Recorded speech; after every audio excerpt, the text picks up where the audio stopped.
सबको मेरा नमस्कार। 10th క్లాస్ న్యూ సిలబస్లో ఫస్ట్ లెసన్ సాకి పద్యఖండ్. అందులో పద్యాంశం భావార్థం, ఒక పద్యము ఒక భావము కొన్ని మీనింగ్స్ చెప్పుకుందాం ఈరోజు. చూడండి. ఐసీ బాణి బోలియే మన్ కా ఆపా ఖోయ్, అపనా తన్ శీతల్ కరే ఔరన్ కో సుఖ్ హోయ్ అని చూడండి. ఐసీ బాణి బోలియే మన్ కా ఆపా ఖోయ్, అపనా తన్ శీతల్ కరే ఔరన్ కౌ సుఖ్ హోయి. చూడండి, ఇప్పుడు ఈ పద్యాన్ని మనం ఇలా చదివితే ఎలా ఉంటుందో చూడండి. బాణి అంటే వాణి అనమాట, మాట. మన మాట, పోలి అంటే మాట. ఎలా ఉండాలి అంటే మనసుకి ఆపాకోయి ఆనందం కలిగించే విధంగా ఉండాలి. అపన తన్ శీతల కరి అంటే మనం మంచిగా చక్కగా మాట్లాడినప్పుడు మన మనసు కూడా హాయిగా ఉంటుంది. అలాగే ఔరనుకో దోసరంకో అనమాట. అనుకుంటే ఎట్టి వాళ్ళకి కూడా సుఖం కలుగుతుంది మనం మంచి మాటలు మాట్లాడితే. అలాగే వాళ్ళ మీద మనం కోపంగా మాట్లాడామనుకోండి, మనకి బాధగా ఉంటుంది, ఎదుటి వాళ్ళు వినేవాళ్ళు కూడా బాధపడతారు.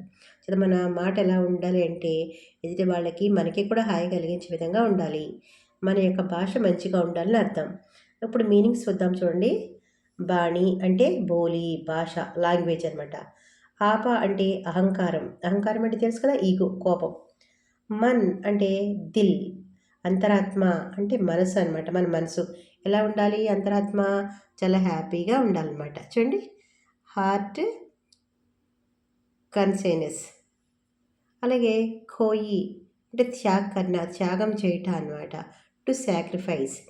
శీతల్ అంటే శీతల్, టండా, చల్లదనము, చల్లని, కూల్గా మాట్లాడడం అంటే చల్లగా మాట్లాడడం అంటే హ్యాపీ కలిగించే విధంగా మాట్లాడాలని అర్థం. కొంటే చల్లగా అంటే అదే మన మనసు హాయిగా ఉండవు అనమాట. ఆవరన్ అంటే దోసరంకో, ఇతరులకు, టు అదర్స్. హోయి అంటే హోనా, జరుగుట, అగుట, టు హ్యాపెన్.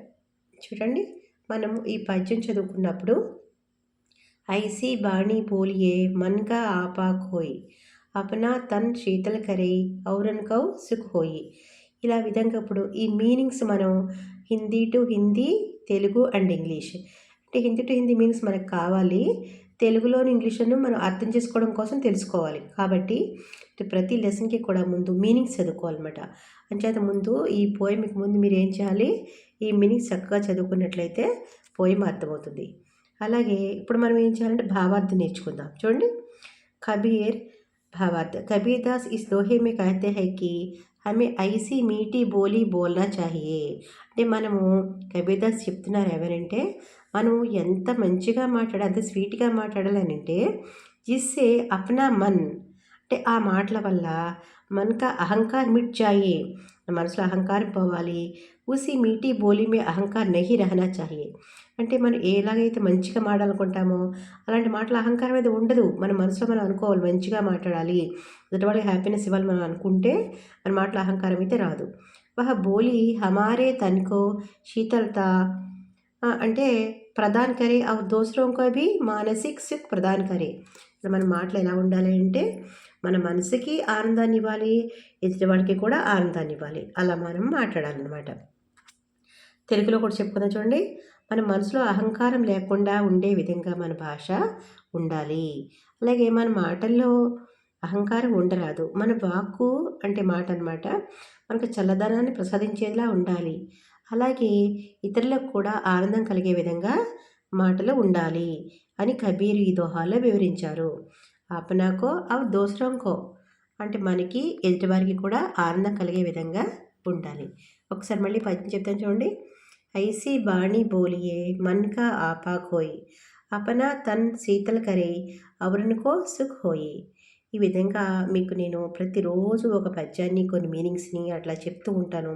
మీరు డైలీ అయితే నా ఛానల్ ఫాలో అవ్వండి. అలాగే మీ మీ యొక్క ఒపీనియన్ నాకు కమెంట్స్ రూపంలో తెలియచేయండి, లైక్ చేయండి. అలా చేయడం వల్ల మీకు కావాల్సిన వీడియోస్ని చేయడం జరుగుతుంది.